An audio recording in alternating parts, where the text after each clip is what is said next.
জলপাইয়ের টক ঝাল মিষ্টি আচার আজকে হচ্ছে এটার দ্বিতীয় পর্ব এবং পুরোপুরি রেসিপির মানে শেষে যেভাবে আমি বাগার দিয়েছিলাম সেটাই আপনাদের সাথে শেয়ার করব। হ্যালো এভরিওয়ান, আসসালামু আলাইকুম। কেমন আছেন সবাই? আশা করছি ভালো আছেন। আমি আল্লাহর রহমতে ভালো আছি। এই যে দেখেন, অবশেষে তৈরি হয়ে গেল আমার একেবারে আঠালো টাইপের টক ঝাল মিষ্টি জলপাইয়ের আচার। তো যাই হোক, আমি যেভাবে দ্বিতীয় পর্বে দেখাতে চেয়েছিলাম সেটা শুরু করে দিলাম। ইতিপূর্বে প্রথম পর্বে আপনারা দেখেছেন যে কি লাগবে, আর হচ্ছে দ্বিতীয় পর্বে আমি দেখাচ্ছি কিভাবে বাগারটা দিতে হয় আচারের। তো ফার্স্টলি হচ্ছে ওই যে আমি যে রসুন আর হলুদটা বেটে রাখছিলাম সেটাই প্রথমে হচ্ছে সরিষার তেলের মধ্যে দিয়ে দিলাম। আপনারা সরিষার তেলটা হচ্ছে 1 কেজি তেলে মানে ইসের জন্য জলপাইয়ের জন্য 1 পা করে তেল নেবেন। তো সেই হিসাবে এখানে যে তেল দেখতেছেন পরবর্তীতে আমি আরও তেল দিয়েছিলাম অফ ক্যামেরাতে, মানে আচারটা পাকানোর সময়ই। এই সময়তে যখন আমি কষাইতেছি তখন বুঝতে পারিনি আরও তেল লাগবে। তো যাই হোক, আমি হচ্ছে প্রথমে রসুনটা দিয়েছিলাম, তারপরে হলুদ, তারপরে হচ্ছে এই যে চিনি দিয়ে দিলাম। চিনিও যা দেখতেছেন এর পরবর্তীতে আরও চিনি লাগছে, অফ ক্যামেরায় চিনি দিয়েছি বা একটু পরে দেখতে পাবেন।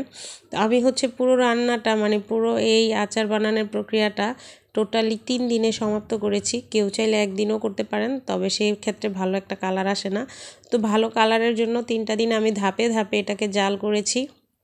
আর হচ্ছে মানে যাদের লাকড়ির চুলা তারা রান্না করার পরে মানে এভাবে জাল করার পরে একটু একটু বসিয়ে রাখলে পানিটা তাড়াতাড়ি টেনে যায়। কিন্তু যেহেতু আমি গ্যাসের চুলায় রান্না করছি এই জিনিসটা, যার কারণে আমি হচ্ছে মানে 2-3 দিন লাগিয়ে তারপরে হচ্ছে আচারটা পুরোপুরি প্রক্রিয়া শেষ করেছি। তো যাই হোক, এখন হচ্ছে মশলা টশলা কষিয়ে মানে প্রথমে হচ্ছে তেলের মধ্যে হলুদ দিয়ে, এই তেলের মধ্যে রসুন দিয়ে রসুনটা ভাজা ভাজা করে তারপরে দিয়েছিলাম হলুদের পরে হচ্ছে চিনির পরে জলপাই দিয়েছিলাম, কিন্তু একটু মুখে চেখে দেখলাম যে চিনি আরও লাগবে।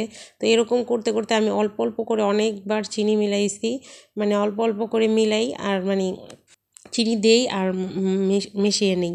এই যে প্রথম দিনের জাল শেষে এই অবস্থা। তারপরে যে আজকে হচ্ছে এটা হচ্ছে দ্বিতীয় দিনেও সকালবেলা চেখে দেখলাম যে মিষ্টি তেমন হয় নাই যেটা চাচ্ছিলাম।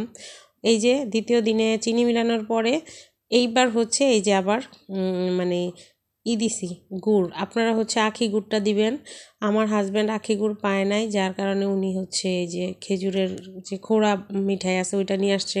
তো বেশি প্যান করলে মানে আইনেই দিব না, বলবো যে আমার এত ঝামেলা করার দরকার নেই, আমার আচার খাওয়ারও দরকার নেই। এই কারণে হচ্ছে আমি আর তারে প্যারা দিইনি, কিন্তু আম্মু বলছিল এখানে আখি গুড় দিলে ভালো হয়, একটা মানে অন্যরকম মিঠা ওঠে, মানে মিষ্টি লাগে। তো যাই হোক, এই যে মিঠাই দেওয়ার পরে মানে আর আচারের কালারটা কিন্তু অন্যরকম চেঞ্জ হয়ে গেল। তো টোটালি এই যে 3 দিনের জাল চলে গেল, মানে হচ্ছে 3 বারের জাল। তারপরে হচ্ছে আমি এই যে শুকনা মরিচ দেখছিলেন টাইলা রাখছিলাম, আর হচ্ছে এই যে পাঁচফোড়ন, এগুলো হচ্ছে পাটায় পিষে একটু গুঁড়ো করে নিলাম। আর এই শেষ দিন অর্থাৎ তৃতীয় দিনের বিকেলে আমি আবার হচ্ছে এই জিরার পাঁচফোড়ন আর হচ্ছে শুকনা মরিচের গুঁড়াটা আমি ওপরে একটু একটু করে দেব। তো এই যে দেখেন একেবারে শুকিয়ে গেছে আচারটা 3 দিন জাল করতে করতে। তো হচ্ছে বিকালবেলায় আমি আচারটা একদম ফাইনাল প্রসেসিংয়ে নিয়ে আসলাম। একটু একটু করে আমি পাঁচফোড়নের গুঁড়াটা মিশাই আর হচ্ছে জাল দিচ্ছিলাম।